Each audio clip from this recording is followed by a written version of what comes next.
Welcome to In Her Own Name, where women stop whispering their greatness and tell the power of their own stories, with your host, Lillian Obogo. Good evening, good afternoon, good morning, wherever in the world you may be in. Welcome to another episode of In Her Own Name, and I am Lillian Obogo. Now, listen, this show is where women speak their truth, reclaim their space, and lead with intention. Now, today I am delighted to be joined. Let me tell you, this is a woman I have known since we were 18, which was like yesterday. Don't judge us. I've known her since we were 18. And I have to say that her journey in transformation, her journey as a change leader, her journey to where she is right now as the founder of the African Parent has been one that I've watched and been so proud of. But most importantly, I've really respected the dedication as a woman, as a parent to say, I will stand up for my children and I will make sure that they are protected. And because of that decision, she's now standing and protecting other people's children as well. So I want you to welcome the indomitable Anne-Rose Obidi, the founder of the African Parent, the platform and community dedicated to supporting parents with culturally grounded and inside encouragement and practical wisdom. Now, this is advocacy, this is lived experience, and Anne-Rose brings all of that to the table. So, hey, Anne. Hello. Hi, Lillian. Thanks for having me. You are so welcome. And Rose, I mean, like I said, it's been like yesterday since we met almost, 2 years ago, I when know, we were right? 18. I am so glad to get you on the show. And folks, I've been trying to get her on the show for a while. So I am so excited. I'm excited to be here as well. Yay. So let's start very simply and let's talk about what's bringing you ease or joy today. Let's see. This week has what's been grounding me is quiet. Mm, So it's not any success, it's not milestones, it's just literally quiet. One, because my 13-year-old is away on a school trip. The big quiet. yeah. But there's also something powerful about waking up and not being in crisis mode, Mm, not having to advocate or escalate anything or respond to emails, just being present literally in my own home. And also having more time to spend with my almost 17-year-olds. That's been amazing because, again, sometimes I don't realize that one child actually requires a lot more attention and the other child kind of fades in the background. So this week has just been about me and him. Yeah, and for somebody whose life often revolves around solving problems, that stillness has felt like wealth for me. So yeah. I love that. I love that. The what is bringing you ease and joy and groundedness is just that quiet. And sometimes we forget that we don't have to be in firefighting mode all the time. And Yeah. just, yeah, I get that. And I can't believe that somebody is Me 17. neither. Especially as we were just talking about being 18 the other day. So I yeah. know, just yesterday, and now you have a 17-year-old in your house. I don't know how that happened. That I'm supposed to be responsible for as well. Yeah. You've done well. Oh, thank you. And in that responsibility, Yeah. you have done so many different things, and I know your journey. I want us to kind of look at what led you to start the African Parent. I think first of all, it was seeing the same pattern over and over again, Mm, where African parents were walking into institutions and shrinking.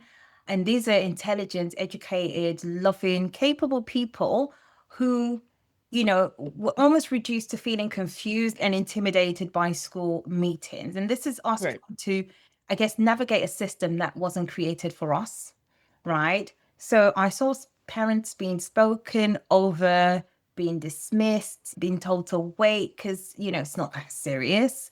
And I think what struck me the most wasn't that the system was flawed. It was just that as parents, we blamed ourselves. And I Yeah. will hold my hands up and I'd say, yes, that used to be me because we thought that we weren't articulate enough, right? We, again, speaking for myself, certainly wasn't calm enough, right? And sometimes weren't strategic enough also. Right.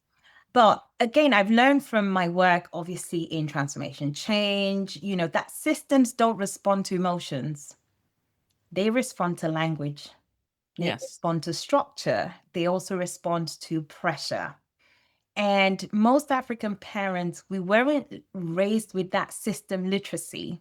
So essentially, we were raised with resilience, respect and hard work, and, for some, faith, right? So nobody teaches you how to navigate Ofsted or local authority or safeguarding procedures or, escalation pathways. Yeah. So essentially, I built what I couldn't find.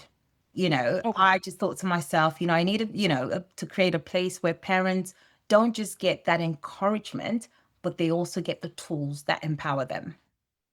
And that is really brilliant because, like you said, when we don't have the literacy, we're walking blind. Yeah, And if you're walking blind, it's dangerous. Yeah. exactly. So I think that that is really crucial. And you've talked about your experiences with change management. So let's actually look at that. How has that, as a change manager, shaped your work with parents, guardians, and children? Structure, process, procedure. You find a pathway and you just kind of follow that. Again, with change, I look at patterns. So if we see the same pattern over and over again, what does that mean? How do we address that? So it's, Yeah. I've used those tools as, I'm sure, working in, corporate organizations when they're going through a transformation or some sort of change, it's like, all right, this is what's going to happen. What are the tools that we can give people that empowers them to navigate those changes? So that's literally what I've created. All right, this is the system. These are the tools that you can use to then walk through and, and thrive, I guess. I like that because I like the fact that you're leaning on both the structure, the systems, and the language. But also, the fact of the matter is, you actually pointed back to saying most of us were not raised with those tools. Most of us were not raised with that understanding. So, when we look at the values that, for those of us who were raised with our heritage, those from the global majority, how does that guide your own personal brand right now? If we look back at being, your heritage, how does that help guide the African parent brand for you? So as you know, we do have, certain cultural nuances, that are kind of unique to us, which I feel that, the usual BAME thing doesn't necessarily, support. Right. So yes, because again, we were taught as you so we are dealing with a lot and navigating a lot. So as Africans, our experiences are shaped by, not just race, but culture, migration, parenting norms, and the power distance, right? Yeah. And I find that in the world we're living in now, those layers are missing, Mm, right? So because our culture teaches us don't challenge, authority, don't question, professionals, don't talk back. Respect is a big thing. And so when you see a head teacher, you're like, respect them. And what they mm, say literally is, so when our children are going through issues in school where they're harmed, we hesitate because we're yeah. trying to be polite, we're trying to be patient. And then when we finally speak up, it comes out strong. So, and the system reads it as she's aggressive, she's emotional, she's difficult. And that's, again, that's our silence finally exploding.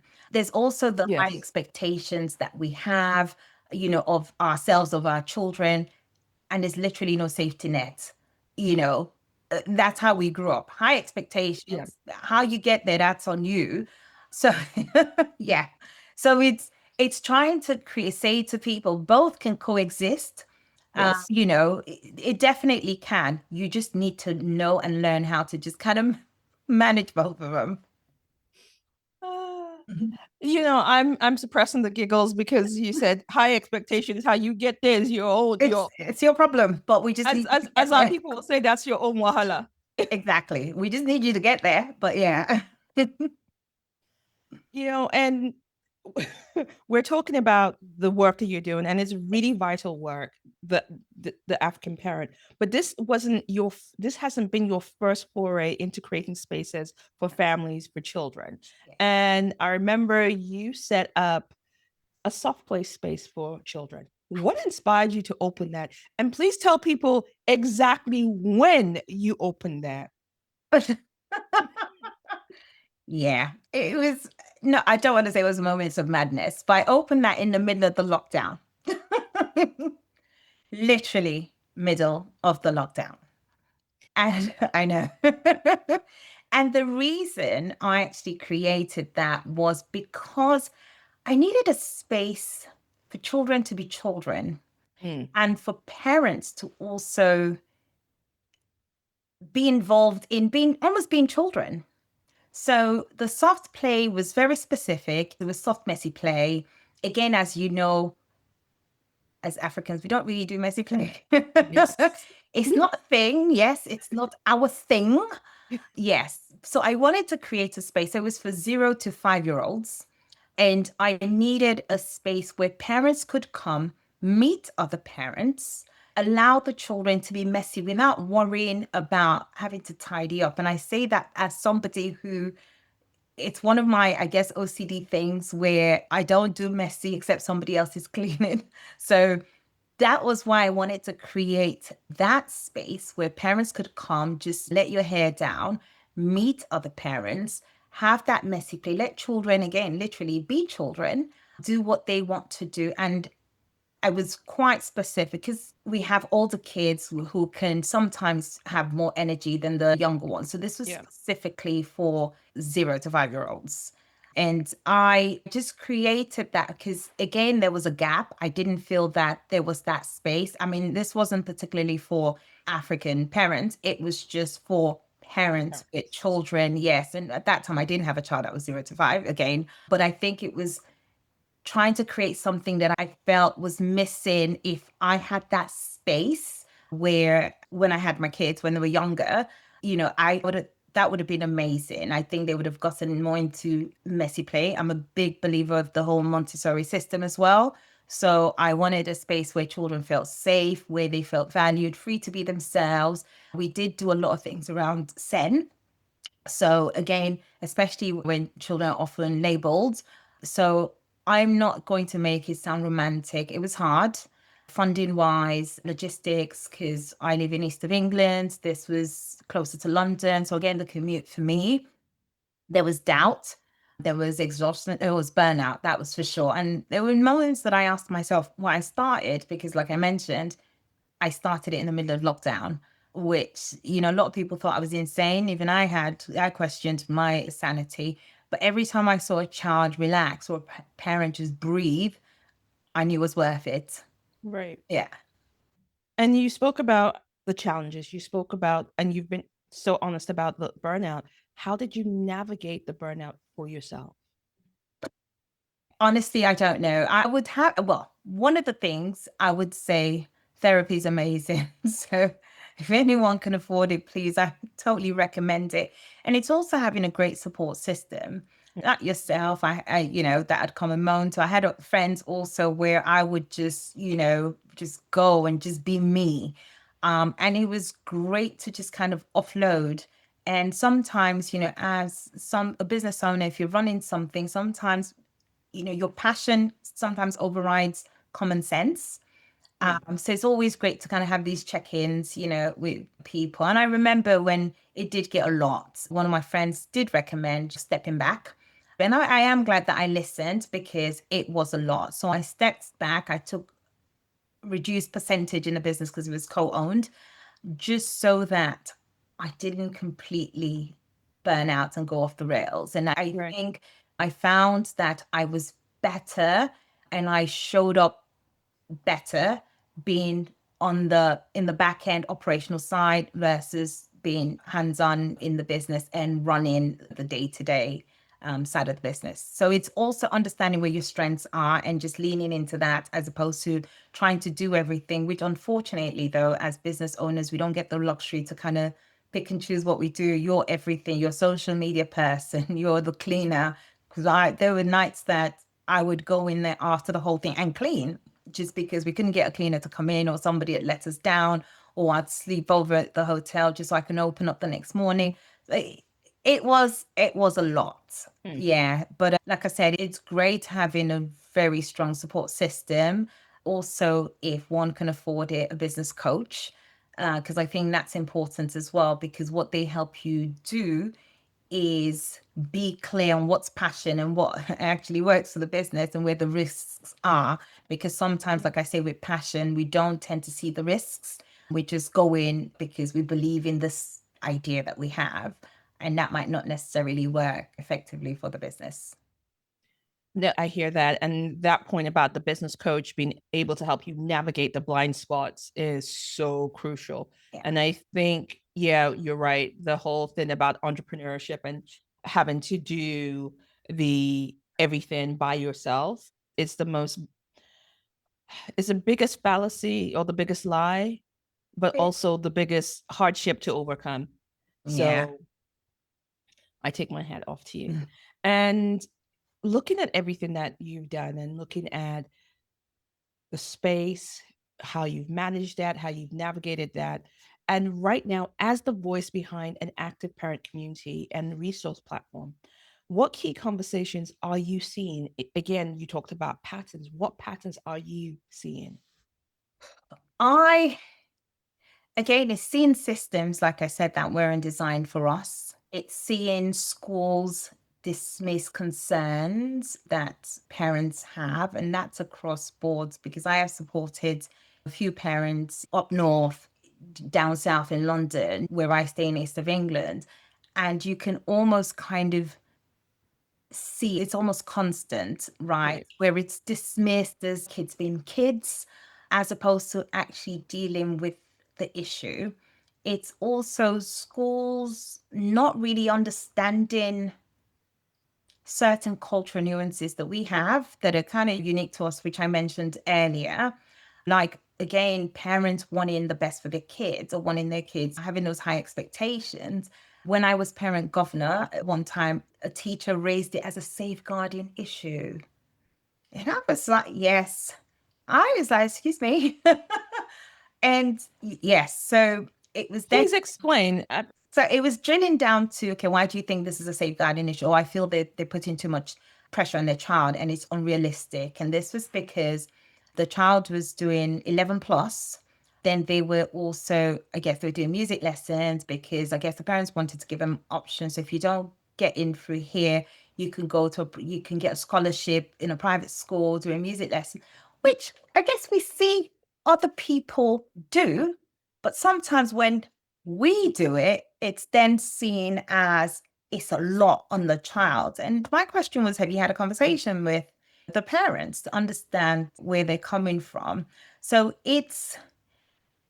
this is where unconscious bias comes into it, right? Yes. And so I'm seeing a lot more of that. And sometimes they don't realize that that's what they're projecting. Yeah. It's also, especially with our girls, they're seen as more advanced. Again, our boys seen labeled as aggressive, because so one of the things that I teach my kids is, if somebody tells you or asks you to do something and you don't understand the why behind it or the reason, ask. Don't Yeah. just go and blindly do it, which sometimes because an adult's asked me to do it, I'm just going to go and do it. No, you need to know why. And I remember one time, I think my son had been asked to leave the class, and he said, "What did I do, miss?" And she said he was aggressive in the way he responded. Yes. Again, it's our children being labeled, Yes. right? Because if it was a white kid that maybe challenged something, they'll say, "Oh, he's been assertive," but we're labeled aggressive. And I've seen that as a parent, and I've also seen that as a school governor. Right. So it's not just me looking at it from the lens of a parent. There was another issue when I was governor, where a child was about to be excluded, and obviously has to come to the governing body. And so I asked, we had to read the notes, and there was just something that wasn't clear. So I said, okay, so he was accused of doing something. Obviously, I can't go into a lot of details. And I said, okay, was he caught doing it? Was he, oh no, but He was seen in the vicinity. And when we questioned him, there was some deception because he couldn't maintain eye contact. And I said, okay, apart from the fact that there's so many reasons for this. One, he could be Yes. neurodivergent. So Yeah. the eye contact is a thing. Secondly, looking at his name, I can see that he's African. So culturally, we don't look grown-ups in the eye because it's disrespectful. So that's probably why he didn't maintain eye. But the That's fact that he wasn't caught doing this, it was just your opinion in terms of I detected some deception when he was responding. I said that's not enough to exclude a child. So, and this is also why I tell parents that we need to be involved in the system if we want to make it work for us. We can't be passive. We can't be yeah. bystanders. We cannot be backseat passengers. You need to be there where those decisions are being made. And that's one of the reasons I was parent governor, where those decisions are being made. Because if I wasn't sat there, poor child may have been excluded because a teacher felt that there was deception because there was no eye contact, and you don't take the other stuff into account. Like Yeah. I said, he could have been neurodivergent. Again, that's not a cultural thing, but he could have been that, but that wasn't even Considered. factored in. Yes, it's why I do what I do. I'm absolutely speechless. And when people talk about body language being a decisive factor, there's a lot of, like you said, there's so much nuance. And I think I seriously hold CSI responsible because of that episode they did. And now everybody's like, oh, when they were talking, they were looking to the left. Left, all right, yes, I'm yes. like, hold up. That is the equivalent of saying, I have eyes, but I'm only going to use my nose to smell. It basically, it's one piece of a puzzle. So when people talk about, yes, body language, but they were looking up, I'm like, yes, but what else was their But what bodies else? doing? Yeah, Where's the full picture? And that is circumstantial evidence at best. Oh my Lord. yeah, Yeah, you're right. Parents cannot afford to stand on the sidelines, especially because, like you said, children are labeled yeah. and given those labels. Yeah, we need more active parents. So I am I so proud of the work that you're doing with African agree. Parent. And looking at the work, looking at your work centers on African parenting, representation, inclusive environment. And when we think about how does that for you translate into helping no, let me rephrase that. How does these values translate into leadership for you? So advocacy is a big thing. And that's how we start. So there was a blog post that I wrote about the good child, right? And I talked about how we raise children to be good children Mm, and what damage that sometimes does, mm, because it doesn't raise children to challenge things. It doesn't raise children to question. It just raises, and I used an example. So growing up, my sister was a good child. Honestly, if there was an Olympic medal to be won, she would win it in every category of being a good child. I wasn't. I I would question why I have to greet that uncle a certain way, and why, certain things. And it wasn't, so I was labeled problematic, never called, why do you have to ask too many questions? Um, and sometimes we call it culture, sometimes we mm. call it tradition, sometimes we call it discipline. And I always say tradition is just things that were made by old people before who didn't know any better, but we know better now, right? So I guess for me, again, being able to advocate for your child is also showing your child leadership skills, Yeah. how to be a good leader, telling them to challenge things, even you. I say to my kids, if I've said something that you don't agree with, as long as you respectfully ask me why, we can go through that process and I'd answer that. It's also learning to do it, I guess, also in a respectful way. And that's one of the things that I'm very big on, because that's where I'm still very African. You've got to be respectful. Yes, you have autonomy to ask questions, but we have to do it respectfully. Right. Yes. So it is, again, giving them that grace to grow, to ask questions. And I mean, one of the things that I found difficult, even my big age, was apologizing. And it was my now 13-year-old, then she was 10, that held me accountable. And she said, "You accused me of doing something and I didn't do it. And now that you found out that I didn't do it, I think you need to apologize." And how did you manage that? It was hard. Through gritted teeth. And at first, I was like, huh? Because again, the Black mom in me came out. I'm like, say what now? And she said, yeah, because you do tell us if we're wrong, we need to admit. And so I was like, okay, trying to find every way but to say I'm sorry. And she waited. She did not. She didn't. Yeah. And I said to her, "I'm really sorry that I accused you. Like it was hard, but it came out. And I found now it's a lot easier for me to Mm, actually apologize." And again, that's also, and I love the fact that, I'm held accountable because again, I think those are leadership qualities. And she wasn't really like, absolutely. yes. So these are things I feel it starts from the home. When your Yes. child sees you advocating for them, which is what I always tell parents, because we generally default to believing, which is when I talked about how we're raised, believing authority and schools. And I used to do that. If the school rang and said, your child did this, I'd be like, oh my God, I'm going to have a word for you. I really apologize. Now, my tone is, thank you for letting me know. When they come back from school, I will have a conversation with them and I will come back to you. So you know that I will listen to my child before, and I tell them I'm very clear with them. Please Mm, don't go and do anything in school that because I said, big first of all, if anything happens to you in school, you know that you can come and speak with me, and I would go to school and I'd advocate for you. So, but I also ask you in the same vein not to do anything that would not put you in a good light because again people are waiting for you to fail because they know that your mom's obviously your parents are going to come and advocate. So it's a balance. It's teaching them that yes, still be kids, but again, be conscious, be aware that you also need to follow the rules. So yeah, I hope that answered that question. no, it absolutely did. So, and I thank you for that.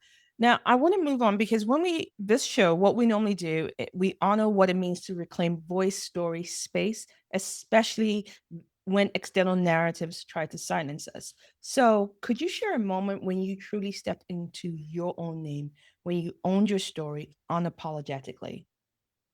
Oh, I would say when I reclaimed myself, Mm, I think it was pretty much when I turned 40. And this was for so many reasons. So, first, it was receiving a formal ADHD diagnosis. okay. Yes. So, for most of my life, I thought I was broken. Right. So remember, I said, as a kid, I'd question and challenge things, and I was seen as problematic, or are you asking too many questions? Hmm. So for a long time, I felt I was too intense. I was too distracted. I was too driven, also made me too exhausted. And as you know, in our community, we don't talk about neurodivergence. So No. you're either strong or you're lazy, disciplined or you're disorganized. There's no middle ground. So I masked a lot. I overperformed. I sometimes overachieved just to kind of compensate. But when I got that diagnosis, something shifted. I think for me, number one, it validated all those years of confusion. It explained my hyper focus moment. It explained all the patterns of building things intensely. Remember, I talked about you talked about my creativity. I think that's one of them. And it just made me realize I wasn't flawed. I was just wired differently. And it gave me permission to stop apologizing for how I showed up. So even at the workplace, I would come there and I would say to them, listen, I use my hands a lot when I talk, right? And this is not me apologizing, this is just me letting you know. So it just taught me how to navigate systems. It taught me how to accept myself inside those systems. And I think that combination just changed everything for me. That is beautiful. That is absolutely beautiful. And I will say thank you for sharing that because there are a lot of women right now who, for just even hearing that, will be like, I recognize myself in that. And that could be the start of their own stepping into their own name. Yeah. So thank you for sharing that. And looking at your journey so far, Yeah. what would you whisper or shout to your 18-year-old self? I mean, that's yesterday. What would you Yesterday, yeah. Well, me of yesterday, I will be telling her, you're not broken, you're not behind, your brain just works differently. Stop exhausting yourself trying to look normal, whatever normal looks like. Yeah, because that I was honestly, I think I fixated on that a lot. I would also tell my 18-year-old self, which is what I literally told my 70-year-old this morning because I dropped him off at school. So we had a chance to have a conversation, is learn how power works early, learn how money works early, and learn how institutions protect themselves. Yes. So don't wait decades to trust your own voice. Do it now. Yes. That is, listen, if I could go back to yesterday and I will do that learning. Yeah. Yeah. And also this whole thing about normal is so overrated I know. because it's like normal for whom? What? Who I say the same thing. Who's normal? So yeah, so I just call it my superpower. So yeah. Okay. I love that. And I love that you're actually layering it for your teenagers right now for them to learn that and to own their own voices so they don't lose it along that journey. Absolutely. And you have had such a transformation, and you are going from leadership in corporate, you are building different advocacies and different platforms for children. What would you give as tools? So here's the question: what are two truths or tools that will help women lead as their most authentic, unapologetic selves? Hmm. Let me see. Hmm. I mean, if I talk about myself, right, the two tools that I would say have defined my leadership, right, Mhm. are systems literacy Right? and emotional regulation. And I say that because, so if you understand how institutions work, then you can regulate yourself inside of them, and then you Yes. become hard to dismiss. Because sometimes we operate from an emotional point of view. And again, I said that in the beginning when I was dealing with the school, that's how I showed up as a parent, as an emotional parent, and I got dismissed, right? So it is understanding how the system works. So it's learning the system's literacy Mm. and then learning to regulate your emotions. So I don't operate with emotions. And that's what I tell parents. I will ask you if I go to a school and I'm advocating for a parent, I will ask you for your policies. All right, so where's your anti-bullying policy? Where's your safeguarding policy? Mm. And that's what I focus on. Not focusing on opinions or yeah, nope, we're dealing with facts. Because Yes. like I said, that becomes hard to dismiss. So those are the tools, the leadership tools that I would share. Okay. I think that emotional regulation is a big one because a lot of times we forget that we can do this and we need to center ourselves first. And Rose, thank you for being in the show. Thank you for the work that you're doing. And thank you for being that parent that is active, who's had to learn that literacy so that you can help other parents do. It's been a pleasure having you on the show.